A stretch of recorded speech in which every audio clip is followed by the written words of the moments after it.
우리 성경을 한 군데만 더 보겠습니다. 오늘 특별히 맥주 감사주일이라서 출애굽기 23장, 현수막에도 나왔긴 한데 23장 14절부터 17절까지 화면 보셔도 됩니다. 자, 14절부터 17절까지 다 같이 한 목소리로 합독하겠습니다. 시작. 너는 매년 3번 내게 절기를 지킬지니라. 너는 무교병의 절기를 지키라. 내가 내게 명령한 대로 아비벌의 정한 때에 이래 동안 무교병을 먹을지니 이는 그 달에 내가 애굽에서 나왔음이라. 빈손으로 내 앞에 나오지 말지니라. 맥주절을 지키라. 이는 내가 수고하여 밭에 뿌린 것의 첫 열매를 거둠이니라. 수장절을 지키라. 이는 내가 수고하여 이룬 것을 연말에 밭에서부터 거두어 저장함이니라. 내 모든 남자는 매년 3번씩 주 여호와께 보일지니라. 아멘. 제가 지난주에 한 세미나를 다녀왔습니다. 세미나 진행 중에 이제 강사 목사님들이 여러 번 이렇게 교체돼서 하시는데 한 강사 목사님이 이 인사를 하는데 너무 감동이 됐어요. 한번 재연해 보겠습니다. 여러분 손을 이렇게 턱에다 한번 이렇게 올려보세요. 자, 그리고 이제부터가 중요합니다. 자, 여러분 얼굴이 이제 전도지고 여러분 얼굴이 결국 복음인데요. 옆에 사람을 향해서 꽃 받으세요 인사하겠습니다. 시작.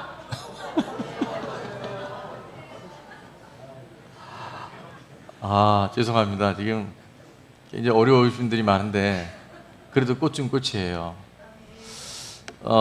목사님들 모인 세미나라 이게 상당히 경직되어 있었는데 꽃 받으세요 하고 난 다음에 완전히 다 터졌어요. 식당도요 가보면 물론 음식도 중요하고 다 중요해요. 근데 처음 갔었을 때 뭐가 중요할까요? 분위기가 중요해요. 오늘도 일부에 보니까 우리 김경준 젤에서 식사를 준비하느라고 지금 많은 분들이 위에 올라가 있는데 아무리 음식이 맛있고 또 세팅을 잘 해놔도 그 분위기가 왠지 썰렁하면요 사실 식당에 자주 가기 어려워요. 어제도 마찬가지냐면 교회도 분위기가 너무 중요합니다. 그래서 오늘 예배 드리는 여러분의 표정과 또 이 자세가 물론 첫째는 하나님 모시기 합당해야 하고요. 또 우리 처음 오는 새 가족들도 야 참 그 교회 가니까 분위기가 너무 좋더라. 또 가고 싶다. 그런 교회가 된 줄로 믿습니다. 자, 오늘은 1년의 반을 보내고 이제 7월 첫 주입니다. 그래서 많은 한국 교회가 이제 맥주 감사절을 드리고 있어요. 그래서 오늘 첫 번째 우리 함께 봤던 말씀이 시편 50편 23절의 말씀인데, 자, 뭐로 예배를 드리는 자가? 감사로 예배 제사를 드리는 자가 누구를? 하나님을 영화롭게 하나니 그의 행위를 옳게 하는 자에게는 하나님의 구원이 나타나게 되는 줄로 믿습니다. 그래서 이 감사가 너무 중요해요. 감사가 곧 생활이고 감사가 매일에 드리는 예배가 되어야 될 줄로 믿습니다. 그래서 오늘 말씀의 제목은 감사는 삶으로 드리는 예배입니다. 이렇게 정했어요. 감사가 뭐라고요? 삶으로 드리는 바로 예배인 거예요. 특별히 그 행위를 옳게 하는 자에게 할 때 이 행위라고 하는 단어는요 원어에 보니까 이런 뜻이 있어요. 길 혹은 도로, 또 하나는 자세. 그러니까 그 행위가 하나님 앞에 늘 감사에 익숙해져 있는 사람, 감사의 태도와 자세로 살아가는 사람을 하나님께서 뭘 주시냐면 구원을 주신다가 되어 있는데, 이 구원은 영혼 구원이 아니고 예샤르라고 하는 단어를 쓴다고 그랬어요. 이 예샤르는 뭐냐면 하나님이 우리를 구출해 내시고 어디로부터? 환경으로부터, 사단의 많은 매임과 묶임으로부터 우리를 구원해 주시고, 그 다음에 이 예샤르는 또 있어요. 승리란 단어가 있어요. 늘 우리가 내 힘으로 살 때는 잘 될 때도 있지만 넘어질 때가 있고 패배할 때가 있고 낙심할 때가 있는데, 감사로 예배를 드리고 감사가 생활된 사람들에게는 하나님이 이 예샤르에, 예사롭지 않죠? 예샤르, 이 구원과 구출과 승리, 그리고 또 하나는 번성의 복이 같이 있다는 거예요. 그래서 최고의 예배는 뭐냐면 뭐로 드려야 된다고요? 감사로 드려야 되는 거예요. 이 감사는 근데 막연한 감사가 아니라 이제 하나님 앞에 구체적인 감사가 되어질 때 더 큰 감사의 증폭, 감사의 시너지가 일어나게 될 줄 믿습니다. 일부 예배 때 제가 이 절기에 대한 구체적인 내용을 이렇게 설명하다 보니까 신학교가 생각이 났어요. 제가 신학교 다닐 때 일부 예배 드린 분들 여기 있는데 상당수가 힘들어하더라고요. 그래서 이 원고를 다 바꿨어요. 왜냐하면 2부에도 또 힘들어하는 분이 있으면 절대 안 될 것 같아서 제가 이 절기에 대한 구체적인 내용이나 절기가 왜 구약에게 이 신학적 의미가 있는가는 궁금하신 분들은 저를 따로 찾아오세요. 그럼 제가 원고를 드릴게요. 그래서 이제 그 구약의 절기의 의미보다는 그것이 오늘 우리에게 어떻게 적용되어야 되는지 그 감사를 통해서 정말 하나님은 그 행위를 옳게 하는 자에게 뭘 베푸신다고요?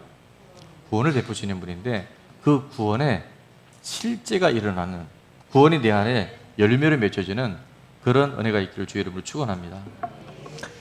그 짧게 이제 제가 그렇다고 요약을 안 들 수가 없으니까 레위기 23장에 보면 이제 절기에 대한 이야기 나오는데요. 이 절기가 왜 중요한지 한번 보겠습니다. 1절에 보니까 23장 1절에 여호와께서 모세에게 말씀하여 이르시되 2절 이스라엘 자손에게 말하여 이르라 이것이 나의 뭐라고요?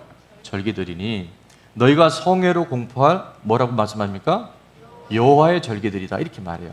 절기는 그러면 누구의 절기입니까? 인간의 절기가 아니에요.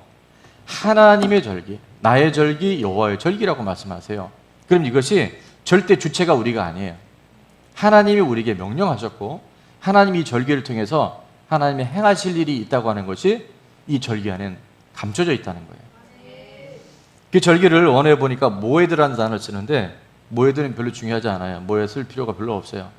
근데 이 절기를 보니까 이런 뜻이 있더라고요. 하나님이 지정하신 때. 무슨 뜻이 있다고요? 하나님이 지정하신 때. 하나님의 그 때가 있다는 거예요. 언제? 이 절기 안에는. 또 하나님이 정하신 장소, 복받을 장소가 있어요. 그래서 이 절기를 지킬 때 하나님의 일하시는 때가 현재 내가 있는 이 공간과 시간 안에 임하게 되는 줄 믿습니다. 절기가 중요해요? 안 중요해요? 중요해요. 근데 현대 신학자들이, 특별히 자유주의 신학자들이 이걸 많이 해. 구약은 제사 다 끝났다. 예수님 와서 이미 다 단번에 제사로 끝났다. 그거는 맞아요. 자, 예수님 당시에 6월절 제사를 지냈대요. 예루살렘에 거주하는 사람이 장정이 약 60만 명 정도 됐대요. 어떻게 알아요? 역사에 나와 있어요.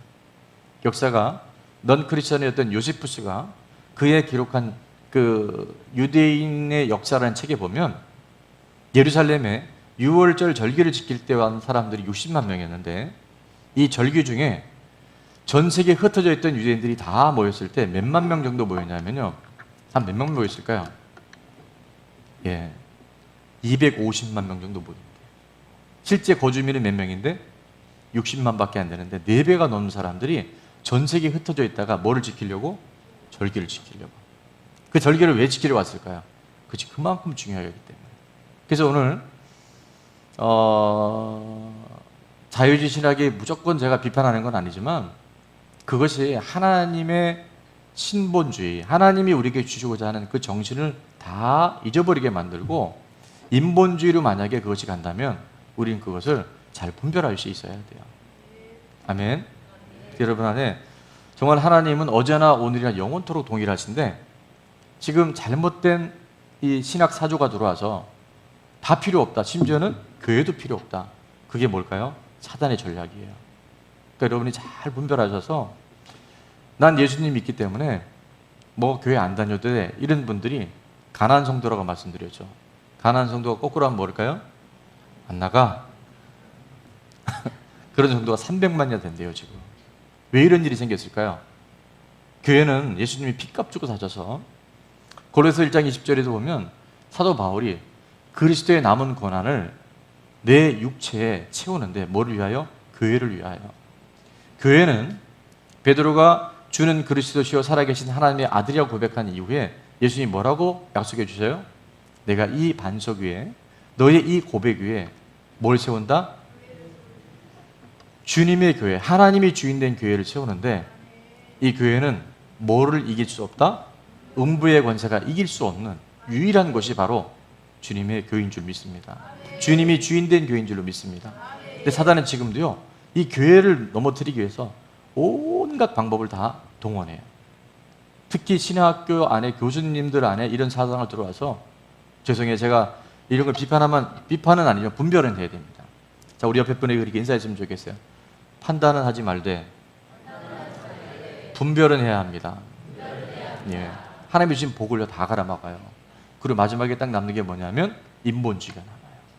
전부 사람이 주인 되는 거예요. 그래서 어느 때는 행복하고 좋은 것 같은데 항상 보면 뭔가 허전하고 내 삶에 채워지지 않는, 그토록 내가 열심히 뭘 하는 것 같은데 내 삶에 열매를 거두지 못하게 만드는 것이 바로 인본주의고, 지금 이 온 세상을 뒤덮고 있는 자유주의 시작이라는 거예요.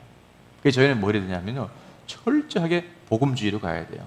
철저하게 성경 말씀대로 가야 돼요. 그럼 그때 하나님이 진짜 역사하셔요. 저희 교회가 정말 먼 거리에 적은 금액을 갖고 지금의 이 성전과 예배를 드릴 수 있는 것은요, 하나님 말씀대로 가보니까 하나님이 하셨다는 거예요. 온전한 11조를 드려봐라. 나를 시험해봐라. 내가 하늘 문을 열고 쌓을 곳이 없도록 내가 붙지 아니하나 봐라. 하나님이 얼마나 답답하셨으면 시험해보라고 말씀하시겠어요. 그리고 또 뭐라고 약속하셨죠? 불필요한 지출을 다 막아주신대요. 내가 막 수고했거든요. 새벽부터 투잡, 쓰리잡 뜨는데 보면 다 새나가. 그리고 내 안에 진짜 열매가 없어. 준비하는 건 많은데 마지막에 가보니까 될 듯 하는데 되지 않아. 그럼 우리가 빨리 알아야 돼요. 내가 하나님 말씀에서 하나님 우리에게 지금 약속하신 것에서 벗어난 것이 무엇인지를 빨리 분별할 때, 그리고 돌이킬 때 하나님의 살아계신 역사와 표적들이 오늘 내 삶에 아름다운 간증이 되게 될 줄 믿습니다.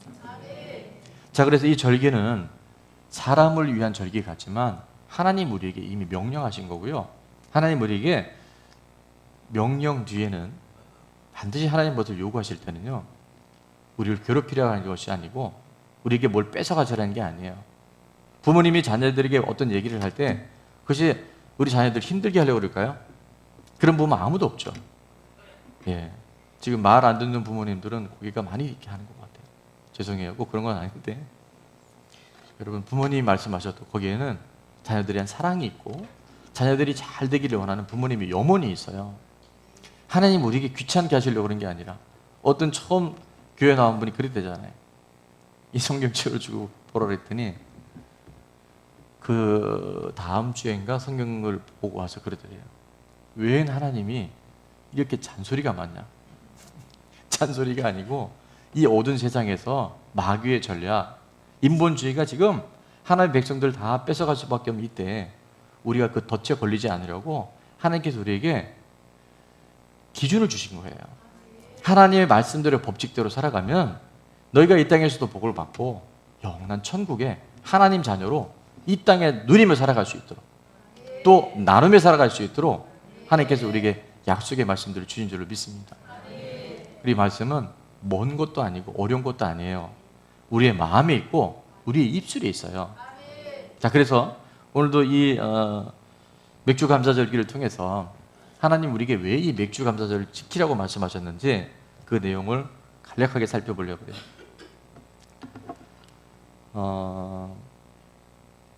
250만 명이나 되는 유대인들이 전 세계에 흩어져 있다가 이제 예루살렘에 모여서 이 절기를 지킬 때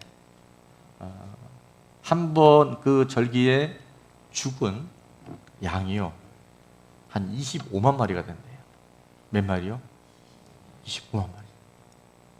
지금 우리가 실감이 안 가죠. 양 한 마리만 잡아도 상당히 많은 피와 상당히 많은 어떤 그 제사에 쓰여졌던 흔적들이 남을 거예요.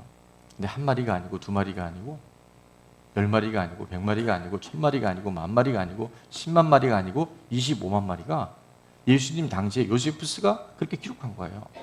25만 마리의 양이 이 절기를 지키기 위해서 다 희생이 됐다는 거예요. 그러니까 요즘에 언어로 바꾸자면 그 당시에 절기가 되면 예루살렘 온 전역은 북한에서 자주 쓰는 단어가 있죠. 피바다가 되는 거예요. 자, 이 절기를 왜 자꾸 지키라 하셨을까? 이 절기를 통해서 우리에게 하나님이 주시려고 하는 그 메시지와 그 교훈은 무엇일까? 자, 이렇습니다. 저희 교회가 보니까 내일 모레가 입당 예배를 드린 지 딱 100일째래요. 그래서 지금 입당 감사에 100일 감사에 대한 영상이 만들어졌는데 한 10분 정도 되더라고요. 근데 그걸 이 예배 시간에 보면 나머지 시간들이 너무 많이 촉박해서 이따가 축도 끝나고 나면 영상이 이렇게 나올 거예요. 그래서 식사 때문에 배가 고프신 분들은 5층에 올라가셔서 맛있게 식사를 드시고 내가 한번 봤으면 좋겠다 그런 분은 끝나고 한번 보시면 좋을 것 같아요. 자, 근데 저희가 이 땅 예배를 드릴 때 어떤 일이 있었냐면요, 이 땅 예배를 그냥 드린 게 아니에요. 뭘 하죠? 연습합니다. 리허설해요. 찬양도 리허설하고 워십도 리허설하고 모든 순서 우리 감사패 하나 드릴 때도요, 그냥 드린 것이 아니라 앞에 나오신 분들 대신해서 4분, 5분이 앞에 섰고 제가 낭독하고 이런 거를 다 해봐요. 그걸 리허설이라 총 연습을 해봐요. 왜 그럴까요?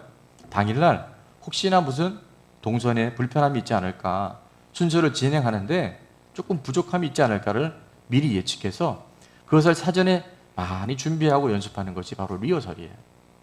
이 절기는 뭐냐 하면, 자, 하나님이 우리가 이 땅에 어떤 일들을 준비하게 하실 때, 말씀하실 때는 너무나 큰 의미가 있는데, 이 절기를 통해서 우리 안에 내가 이 땅에 살아가는 내 모든 것이 내 것이 아니고 하나님께부터 왔고, 언젠가는 그 때가 되면 하나님께로 다시 돌아가는데, 이 절기를 준비하면서 뭘 보냐 하면 우리가 마지막 날 주님 앞에 서는 날을 미리 리허설하라고, 미리 연습하라고, 미리 잘 예비하고 준비하라고 이 절기들을 우리에게 허락해 주셨다는 거예요.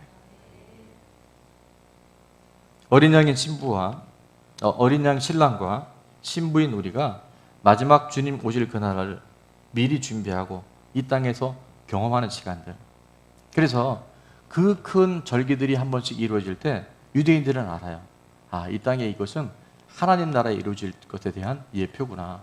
우리가 어떻게 살아야 할지, 다음 절기 때까지 내 삶의 자세와 태도가 어떻게 돼야 될지를 점검하고 주님 앞에 새롭게 자기 자신을 분별받는 시간들이 바로 이 절기의 시간이었다는 거예요. 한마디로 말하면 천국 결혼식을 준비하는 시간들로 하나님께서 절기를 주신 줄로 믿습니다. 특별히 이 매추절 절기에 대해서는 이런 단어를 쓰는데, 하그란 단어를 쓰더라고요. 그 뭐냐면 춤추다. 뭐하다? 춤추다. 또 하나는 비틀거리다, 그런 뜻이 있어요. 너무 좋아서 막 신나니까, 막 그 마음 안에 기쁨이 있으니까. 그것이 바로 이 매추절 절기를 지키라고 하신 하나님의 말씀 안에 담긴 의미라는 거예요.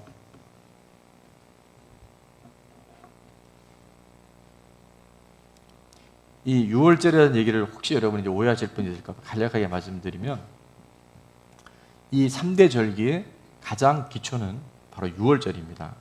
그 6월절이 아까 나중에 읽었던 출애굽기 23장 15절에 보면 무교병의 절기다 이렇게 되는데, 무교병이 바로 6월절 절기를 말하는데, 애굽에서 이스라엘 백성이 430년 동안 노예 생활을 해요.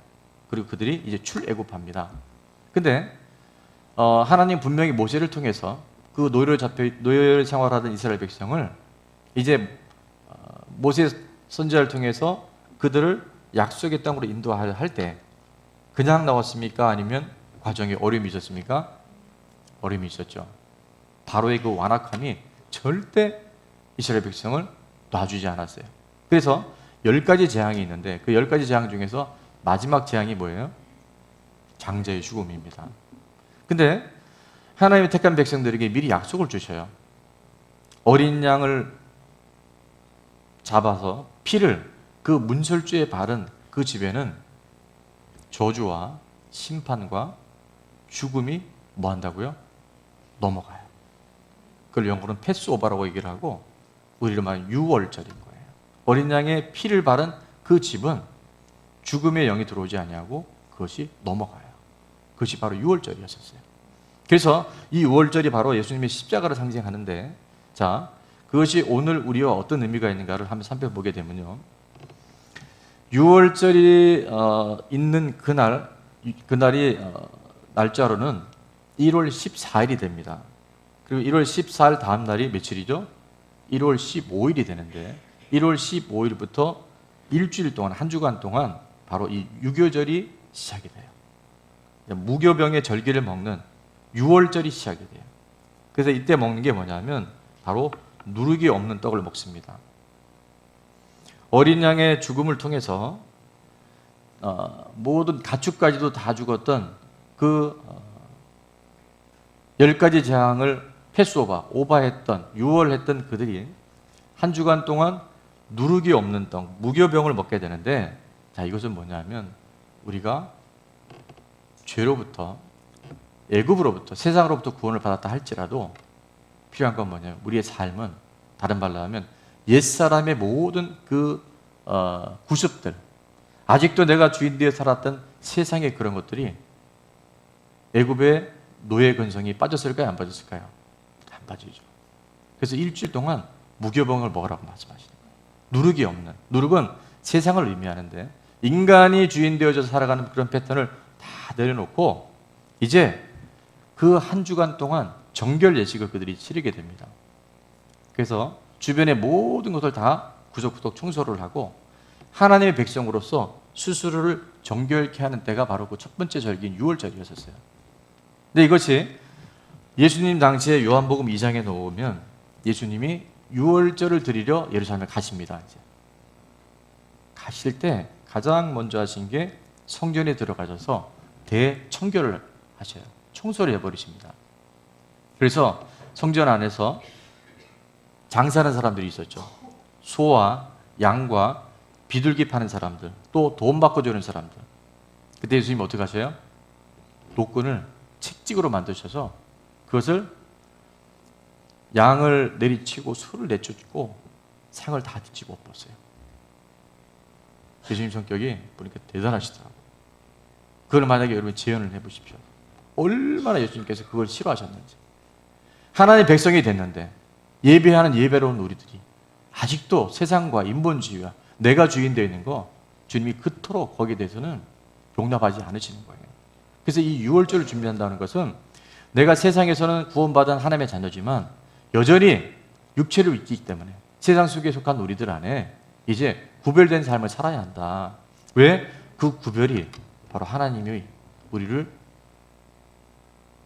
축복하실 수 있고 하나님의 그 약속의 모든 것들이 내 삶의 실제가 될 수 있는 길이 바로 우리가 정결하는 거예요. 구별된 삶을 살아가는 거예요. 내가 주인 된 삶에서 죽고 부활하신 예수님이 주인 되기 시작할 때부터 하나님이 우리를 통해서 모든 일을 행하실 수 있는 줄로 믿습니다. 예수님 이렇게 말씀하시죠. 내 아버지 집으로 장사하는 집을 만들지 마라.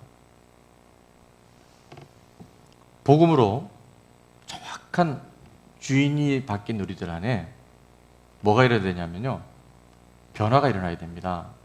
성숙이 일어나야 돼요. 성장해야 돼요.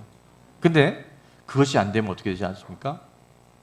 변화되어야 될 우리들이, 성장하고 성숙해야 할 우리들이, 열매를 맺어가야 할 우리들이 어떻게 되냐면 변질이 될 수 있어요. 그러니까 주님 그걸 제일 싫어하시는 거예요. 이제 성전 입당 이후에 100일이 다 돼가고 또 첫 이 절기를 맞는 우리 안에 하나님께서 약속하신 것이 있어요. 너희가 이 세대를 본받지 말고 마음을 새롭게 함으로 받아 하나님의 선하시고 기뻐하시고 온전한 뜻이 무엇인지 분별하도록 하라. 그 분별하는은요, 하나님 우리를 귀찮게 하시는 게 아니라, 잔소리 하시는 게 아니라 우리에게 하나님이 어떠한 분이신지를 그대로 나타내시고 우리를 통해서 하나님이 어디 있냐고 얘기하는 수많은 우리 주변의 영혼들을 잘 섬기라고 하나님이 우리를 지금 그렇게 변화시켜 가신 줄로 믿습니다.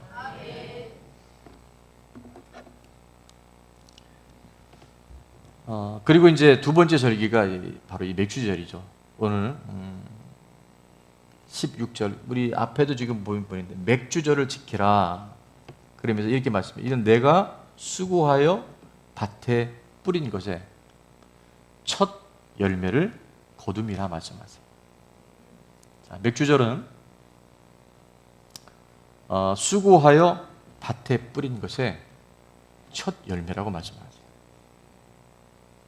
제가 1부 때 너무 이 부분을 많이 부각하다가 시간을 많이 놓쳐서 2부 때는 다 생략하고, 자, 이 7개의 맥주절을 지키라 또 3대 절기를 말씀하신 곳은 장소가 어디였을까요? 장소가. 예? 생각 안 해보셨죠? 어디냐면 그들이 지금 광야에서 이 말씀을 받아요. 출애굽은 지금 애굽에서 나온 그들이 광야 생활을 할 때 하나님이 미리 이 말씀을 주셔요. 앞으로 너희가 가나안 땅에 들어가게 되거든. 그때 유월절을 지키고 그 다음에 맥주절을 지키고 수장절을 지킬 것에서 1년에 3번 남자들은 꼭 이 절기를 지키라고 말씀하실 때 이 맥주절이라는 약속은 가나안 땅에서 주신 말씀이 아니라 바로 광야에서 주시는 거예요. 자, 제가 이제 질문, 광야에서는 그들이 어떻게 생활을 했었죠? 광야에서는 아침에 만나가 내립니다. 저녁에는 메추라기가 내리고, 그 뜨거운 때 앞에서 낮에는 구름 기둥, 밤에는 불 기둥으로 그들을 지켜주시고 40년 광야 생활하는 동안에 발이 부르지 아니하고 옷이 헤어지지 않았다. 성경은 그렇게 말씀하세요. 자, 그런데 우리가 분별해야 될 건 뭐냐면 광야에서의 만나를 먹는 게 좋습니까? 아니면 수고해서 밭에 뿌린 것에 첫 열매를 거두는 것이 여러분 더 좋을까요? 제가 이렇게 질문하니까 저는 만나가 좋은데요. 근데 만나는 광야예요. 광야는 정말 아무것도 없어요. 최근에 그 성지순례 갔다 오신 목사님이 또 그 얘기를 하던데 정말 풀 한 폭이 그 산만 있는데요. 그 돌멩이만 있는데 어떻게 이런 데서 살았을까? 근데 그곳에 하나님이 전적인 은혜로 그들을 지켜주신 거예요. 그런데 이제 이 절기를 하나님께서 약속하신 것은 너희가 그 땅에 들어가서 너희가 내 안에서 나와 함께 살아가는 모든 것에서 너희가 열매를 거두게 될 거야. 그것이 뭐라고요? 영원한 하나님 나라 천국을 이 땅에 준비하는 시간으로 우리에게 그 시간과 그 장소들을 허락하셨다는 거예요. 그래서 이 정신을 잘 우리가 알고 나면요, 이 절기 안에 굉장히 깊은 의미가 있어요. 그래서 궁금하신 분들은 원고를 제가 나중에 드릴 테니까 한번 읽어보시는 시간들을 하겠고, 자, 중요한 건 이겁니다. 이 절기를 통해서 맥주절 절기를 지키라고 말씀하셨을 때 그런 생각 들 수 있죠. 뭐 내가 열심히 노력했으니까, 수고했으니까 이렇게 생각할 수 있어요. 오늘 2019년 우리가 6월 한 반 살면서 내가 노력했잖아, 내가 땀 흘렸잖아, 내가 직장 가고, 내가 공부했고, 내가 했었고, 반은 맞아요. 근데 오늘 분명히 말씀 뭐라고 말씀하세요? 수고하여 밭에 뿌린 것에 첫 열매를 거둔다. 그것이 맥주절이다. 자, 열매를 거두게 하시는 분이 누굽니까? 해, 공기, 비, 또 우리의 건강. 여러분, 우리 게 하나도 없어요. 우리가 이 절기를 지키면서 첫 열매를 거둔다고 하는 것은 내가 수고하여 뿌린 것도 있지만 그것은요, 매우 미미합니다. 절기를 통해서 하나님은 누가 이 모든 것의 주인인지, 누가 너의 인생을 이끌어가는지를 우리에게 다시 한번 생각나게 하시고, 그렇게 살아가는 자들 안에 하나님이 참된 열매, 참된 기쁨, 그리고 선한 영향력을 우리를 통해서 나타내기 원하신 줄 믿습니다. 그리고 찬송가 가사에도 그런 게 있잖아요. 주와 같이 길 가는 것 즐거운 일 아닌가. 우리 주님 걸어가신 발자취를 받겠네. 우리 찬송가에도 보면 높은 산이 거친 들이 초막이나 궁궐이나 뭐한 곳이 내 주 예수 모신 곳이 그 어디나 하늘나라. 이 땅에 광야 같은 인생을 살고 이제 가나안 땅에 들어가서 그들이 살게 될 것을 미리 예측하시면서 너희가 그 땅에 들어가거든 이 절기를 통해서 내가 축복한 때와 내가 너를 책임지는 그 장소에 누가 주인인지를 분명히 해라. 하나님 지금 우리에게 그렇게 말씀해 주고 계세요. 특별히 고린도서 15장 20절에 보니까 이 열매에 대한 말씀을 하실 때 이렇게 말씀하세요. 그러나 이제 그리스도께서 죽은 자 가운데서 다시 살아나사 십자가에 죽고 부활하사 뭐가 되셨다고요? 잠자는 자들의 첫 열매가 되셨다 말씀하세요. 자, 첫 열매. 아까 같이 맥주절도 내가 수고하여 밭에 뿌린 것에 첫 열매를 거둠이라 말씀하셨잖아요. 첫 열매가 있다면 나중 열매가 있다 없다? 있다는 거예요. 부활의 첫 열매는 다시 오실 예수 그리스도, 마지막 때 심판의 주로 오실 예수 그리스도가 부활의 주로 오신다는 것을 첫 열매, 부활의 첫 열매, 곡식의 첫 열매를 통해서 우리에게 계속해서 반복해서 말씀해 주시는 거예요. 이 땅에 보이는 게 전부가 아니다. 너희가 살아가고 먹고 수고하는 것이 전부가 아니라 그 마지막 때가 왔다는 것을 항상 기억하라고 우리에게 말씀을 주고 계신 거예요. 저희 교회가 처음 개척할 때부터 그 유리로 섬겨 주셨던 이제 장로님이 계셔요. 지난번 우리 수요 예배 때 와서 그 감사표를 전달하기를 했는데, 사실 우리 엘리베이터 안에 지금 거울이 언제부터 필요해서 시간 됐을 때 부탁을 드렸어요. 그분이 워낙 큰 그 유리 회사의 임원으로 계셨기 때문에 우리가 이렇게 뭐 시공하는 것보다는 훨씬 저렴한 가격에 또 좋은 퀄리티로 이렇게 할 수 있어서. 근데 생각보다 이게 많이 늦어졌어요. 근데 지난주에 연락이 왔는데, 목사님 죄송합니다. 집안에 장례가 있어서 형님이 돌아가셔서, 근데 그 장로님이 저보다 2살이 아래인데, 그래서 문자를 받고 좀 의아해서 전화를 해봤어요. 그랬더니 올해 딱 60 되셨대요, 그 형님이. 근데 화장실에서 샤워하고 나오다 미끄러졌는데 뒷 머리를 부딪혀서 그냥 그 자리에서 그냥 병원에 옮기기 전에 사망을 했다는 거예요. 나 60인데. 제가 그 얘기를 들으면서 든 생각이 있어요. 반드시 여러분 끝이 있습니다. 여러분이 속으면 안 되는 것이, 세월은 그냥 흘러가고 떠나는 것 같죠. 그리고 내 마지막 때는 안 올 것 같죠. 매우 가까이 있을 수 있어요. 삶과 죽음은요, 정말 백지장 한 장 차이입니다. 하나님은 이 세상 살아가는 우리들 안에 너희가 이 땅에 보이는 게 전부가 아니야. 먹고 사는 게 전부가 아니고 아둥바둥 살아가는 게 전부가 아니야. 내가 너의 창조주고 내가 너의 인생의 주관자고 네 생명의 모든 주권자가 바로 나야. 곧 주님 앞에 섭니다. 곧 섭니다.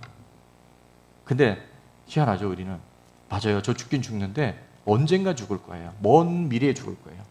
거기에 속지 말라고 하나님 우리에게 이 절기를 말씀해 주시고, 왜 우리가 매일매일 감사해야 되는지 한번 따라해보세요. 감사는 천국 방언입니다. 여러분, 우리 삶에 감사가 실제가 되잖아요. 그냥 립싱크 말고, 잘 될 때 말고, 어떤 상황 가운데서 하나님이 주인이시고 우리 생명과 호흡의 주권자라는 것이 인식된 사람은요, 가만히 생각해 보세요. 감사 아닌 것이 어디 있습니까? 감사의 반대말이 원망불평이라고 생각했는데 그게 아니더라고요. 감사의 반대말이 뭐라 그랬죠? 당연시하는 거예요. 지금 우리들 안에 얼마나 이게 와 있는지 몰라요. 10명의 문둥병자가 고침을 받았거든요. 근데 정말 감사한 사람 몇 명이에요? 그만큼 드문 거예요. 그 주님이 그러시잖아요. 내가 마지막 때에 정말 믿는 자를 보겠느냐. 교회에 나오는 사람, 그 유대에 많은 제사를 드린 사람이 그렇게 많은데 정말 나한테 제사를 제대로 드린 사람이 있겠느냐. 여러분, 그냥 가인과 아벨의 제사를 보면서 가인은 뭐 양의 피를 아벨은 그 양의 피를 바쳤고 가인은 농사를 지었기 때문에 예수님 안 받았다. 그거 전부 다 사실 잘못된 거예요. 히브리서에 보면 아벨은 뭘로 제사를 드렸어요? 믿음으로 제사를 지었어요. 그 믿음은 뭐냐면 내가 수고한 것이 아니라 하나님이 우리에게 주신 것들로 내가 하나님의 은혜를 덧입고 살아가서 하나님 앞에 이 예물을 드릴 수 있습니다라는 고백이 바로 믿음의 제사를 드렸다는 거예요. 매일이 감사가 아닌 게 어디 있어요. 그래서 디모데전서 4장 4절 5절 이렇게 말씀하죠. 하나님이 우리에게 지으신 모든 것이 선해요. 그 아픈 날도, 과거의 상처와 쓴뿌리도, 지금 우리가 겪는 이해할 수 없는 고난의 모든 과정들도, 그리고 앞으로 다가올 여러 가지 시련들도 하나님이 지으신 모든 것은 다 선해요. 그래서 우리는 뭐로 받아야 돼요? 감사함으로 받아야 돼요. 그럼 그때부터 희한한 일이 생겨요.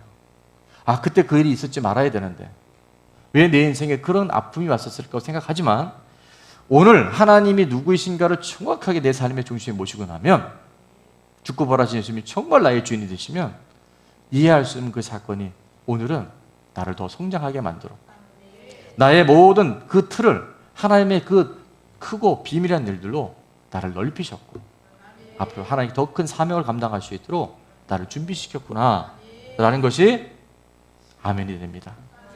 깨달아져요. 그래서 그때부터 변화가 일어나는 거예요. 근데 그것이 어떻게 가능하냐? 디모데전서 4장 5절에 보니까 이렇게 말씀하죠.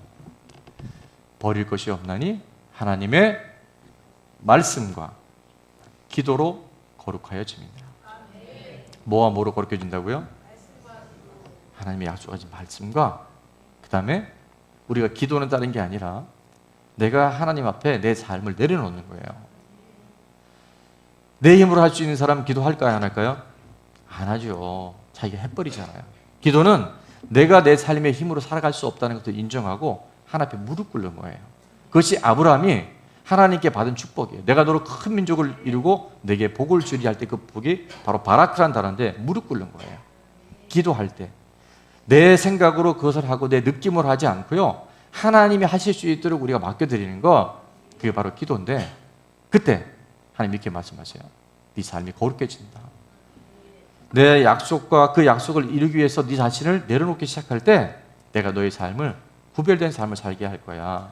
거룩한 삶을 살게 할 거야. 이 세상 사람은 저 사람은 저 환경 속에서 어떻게 살아가지라고 할 때 우리는 항상 기뻐할 수 있고요, 무슨 일이든 주님 앞에 올려드릴 수 있는 기도의 사람이 될 수 있고, 데살로니가서 5장 18절 이렇게 말씀하죠. 범사에 감사해라. 이는 그리스도 예수 안에서 너를 향한 하나님의 뜻이다. 그래서 감사는 우리 삶으로 드리는 최고의 예배예요. 지난번에 한 권사님이 그 치유가 되신 이후에 금요일 날 철야 때 간증을 하셨잖아요. 그때 간증하실 때 그렇게 얘기했어요. 아까 얘기한 10명의 문둥병자 다 고침을 받았는데 주님 앞에 와서 진짜 감사한 사람 한 사람밖에 없었잖아요. 그래서 내가 9명의 문둥병자가 될 것 같아서 간증을 합니다. 하나님 하셨습니다. 여러분, 혹시 우리 안에 이 2019년 한 해의 반을 살아오는 날 동안에 너무 당연시해서 이건 있다고 치고 그건 어떻게 된 거고 지금이요, 지금 이거에 당연시하거나 원망하지 아니하고 하나님이 이 맥주절기를 지키라는 이유, 내가 수고하여 뿌린 것에 첫 열매를 통해서 내가 마지막 열매가 무엇인지, 첫 부활의 열매가 되셨다면 마지막 우리 온 인류와 우주 삼라만상의 마지막 주인이 되신 그분이 오실 때 감사함으로 아멘으로 화답할 수 있는 진정한 예배자 우리 모두가 되시길 주의 이름으로 축원합니다. 그래서 오늘 하루를 살아도 이 한 날 가운데 하나님이 주신 이 감사의 은혜, 깨닫는 것이 감사고 깨닫는 것이 은혜입니다. 그래서 저는 2019년 이제 남은 이 한 해가 정말 매일매일이 감사가 되어져서, 저희가 2년 전에 건축을 시작하면서 그 해에 드렸던 추수감사절기 헌금이 뭐 크다면 글씨 있었어요. 건축을 앞두고 1,000만 원에 가까운 돈이었는데, 필리핀 선교사님이 그때 차가 고장이 나서 굉장히 먼 거리를 선교를 하러 가셔야 되는데 그 원주민들을 만나러 가야 되는데 교통편이 없다 그래서 저희가 뭐 전체 차를 다 사드리면 좋았겠지만 그 절기 예물을 드렸어요. 그러고 보니까 건축되어진 날 동안에 하루도 빼놓지 않고 그 필리핀 선교사님하고 교인들이 저희 교회를 위해서 기도를 하셨더라고요. 그래서 앞으로 우리 절기에 대한 모든 예물들은 우리 주변에 보니까 요즘에 많이 교회들이 어려워요. 개척교회나 또 열악한 환경에 있는 그런 곳에 섬겨야 되겠다, 그런 감동이 계속 와요. 감동이 올 때는 어떻게 됩니까? 순종해야 되겠죠. 저희 교회도 아직은 그렇게 여유로운 편은 아니지만 하나님은 이 모든 것에 누가 주인인지를 분명히 할 때, 그리고 감사할 때 더 크고 놀라운 일들, 우리가 지금 준비하는 모든 일들에 넘치도록 하나님께서 이 모든 것을 예비하시고 우리 가운데 허락하실 줄로 믿습니다.